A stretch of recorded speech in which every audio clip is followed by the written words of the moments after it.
Hi, this is Dr. Paul, and we're talking with Dr. Garrett Bode. He's a chiropractor right here in Oldsmar, Florida. And the topic we're talking about today is what are some of the common causes of low back pain? And Dr.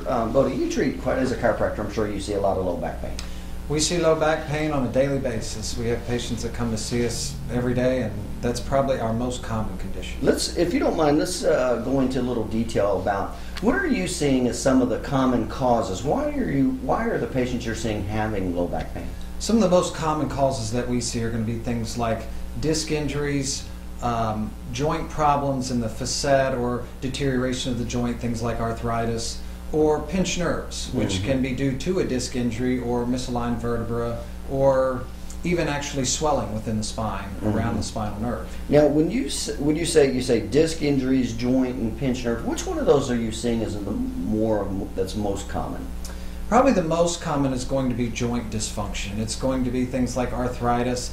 Arthritis affects a very large part of the population, and there's different kinds of arthritis. So it's not always the same kind of arthritis, but typically facets and joint problems are our most common. Okay, now let's talk about that just a second. So joint problems. When you say a joint problem in the spine, what exactly is that?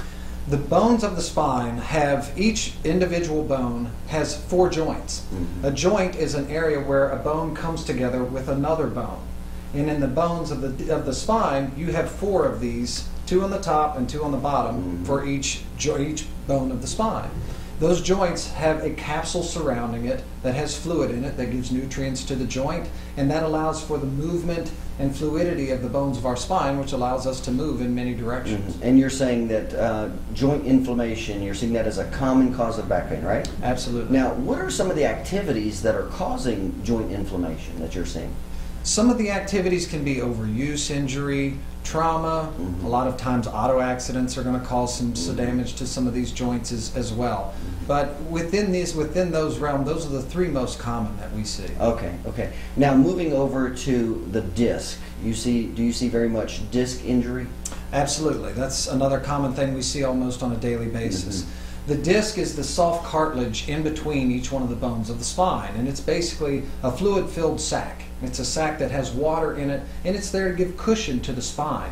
Sometimes if the bones of the spine are twisted too quickly or torqued in the wrong way, or sometimes again from an auto accident or severe trauma, you can damage these discs, which causes the disc to swell outside of its normal positioning, causing irritation to the rest of the spine. And you've heard this term before, slip disc, haven't you? Oh, absolutely. What is the difference between, say, a slip disc or a disc bulge versus a disc herniation? A slip disc is basically where a disc has lost its proper position, and it's usually due to the surrounding bone structure. The disc itself is ligamentously attached in there, so it can't really move too much, so most of the time it's due to a misalignment in the vertebra. A disc bulge is where a disc itself has been irritated or injured itself, and the disc begins to swell from that irritation, and that added space that it begins to occupy starts to press in either to a nerve root or the surrounding tissue, causing pain. A disc herniation is the worst of all 3 cases, and that's where that cartilage in between those bones, that disc itself, has actually been ripped or torn. That causes the fluid that keeps the disc height to where it is. That fluid begins to leak out, causing the shrinkage of the disc and loss of height, and that eventually causes a deterioration in the spine. Now, what is some of the common causes that are causing a disc bulge or a disc herniation? What have you found within your patients? It's usually where a patient over a period of time has not been maybe taking the best care of themselves, and then ultimately tries to either get back into physical activity or has an accident, or maybe is not even lifting properly and ends up doing something maybe at work where they've not tried to pick something up where they weren't really ready to do it. Or another common cause that we see constantly is patients that sit for 6, 7, 8 hours a day. So am I hearing you right that a lot of times when your patients come in with disc-related problems, it's not absolutely new and fresh? Not always, absolutely. Some of these patients have had a disc injury that was maybe asymptomatic and maybe did one last thing or one wrong move and turned that disc into a very symptomatic type of situation. Okay. And now, moving over to the pinched nerve, what exactly is that? Pinched nerve is where, from in between each one of the bones of the spine, there is a nerve that comes out on each side. those nerves branch off and go to every part of the body carrying information from the brain. A pinch nerve is where either a vertebra of the spine has misplaced and is compressing that nerve. There is inflammation surrounding the space where the nerve actually exits from in between the bones, or even most commonly, a disc injury where I was saying the disc has swollen outside of its proper position and begins to press into that nerve. Well, how often do you see that it's not just one problem? In other words, it's not just a pinched nerve, but it's disc and pinched nerve. You know, it's overlapped. Absolutely. That's extremely common, especially with disc injuries. Most patients don't come in when they herniate or tear a disc. They don't come in just because of the disc. It's usually because the disc is, again, swollen out and it's pressing into the nerve. The area where the nerve exits the spine is the most sensitive part of that nerve, and that pain is pretty significant. You'll get burning pain, stabbing pain, or it's usually a very sharp, significant pain, and that's typically what brings them to our office. By the way, what would be some of the different symptoms, and are they varied? Like, let's say if I had a joint symptom versus a pinched nerve symptom versus a disc herniation, are those symptoms varied? They are varied.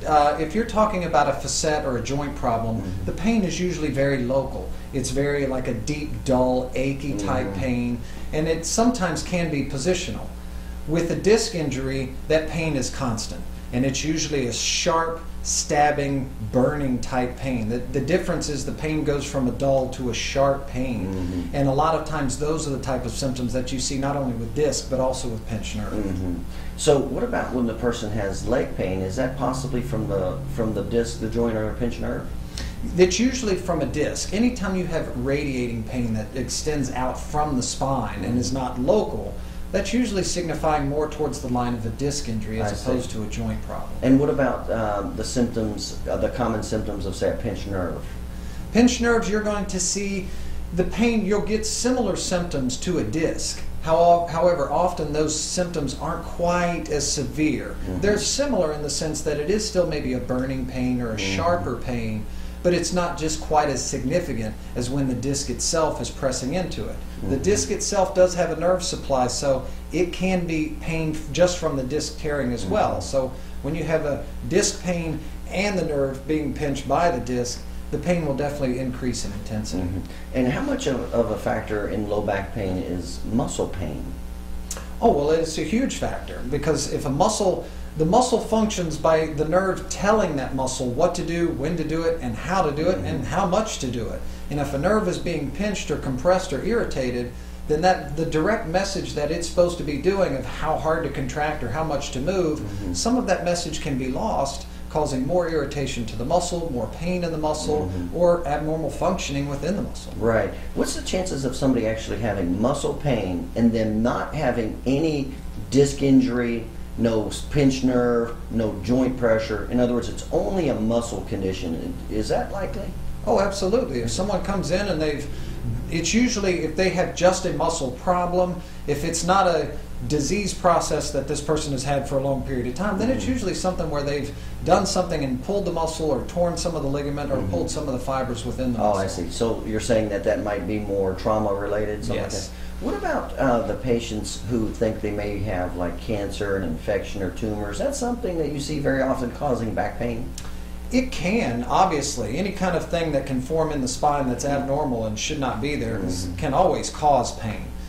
What's the likelihood? It's not something we see a lot in our office. It's usually a different type of symptom. A patient has some type of tumor or cancer that forms within the spine. It's not an immediate onset. It's something that forms very gradually and insidiously over a long period of time. As that tumor grows and gets bigger and bigger and bigger and begins to compress other tissues, the pain gets worse and worse. With a disc injury, it's usually when you did it, and it's a significant pain. Now, is that something you can diagnose if somebody has an infection and a tumor versus a disc injury versus a pinched nerve? Absolutely. When we go through our examination, there's certain orthopedic and neurological tests that we do to determine, is this looking more like a disc, a joint, or a pinched nerve? or is maybe there's something else going on. And also with the use of radiology and x-ray things, we can further determine and diagnose exactly what is going with each patient. Now, what would happen if you saw and evaluated a patient and they did have, say, an infection in the lower back that was causing, or a tumor? What would you do under those circumstances? In those circumstances, our job is to make sure that that patient gets the care that they need. That is definitely outside the scope of chiropractic, and in that sense, we would definitely refer them to a physician that would be able to help I see. them. And you say that that's pretty rare. Yes, that is Okay. pretty rare. And so basically, you're seeing a lot of back. You say back pain is probably the most common. Oh yeah, problem. absolutely. That's for chiropractic. That's our bread and butter. That's what we help the most with, and those are the things that we can help to give the most relief for our patients. Okay, good. All right, very good. And again, we're talking with Dr. Garrett Bode. He's a chiropractor right here in Oldsmar, Florida. If you're having any back pain or lower back type of problem, certainly feel free to give him a call. You take care.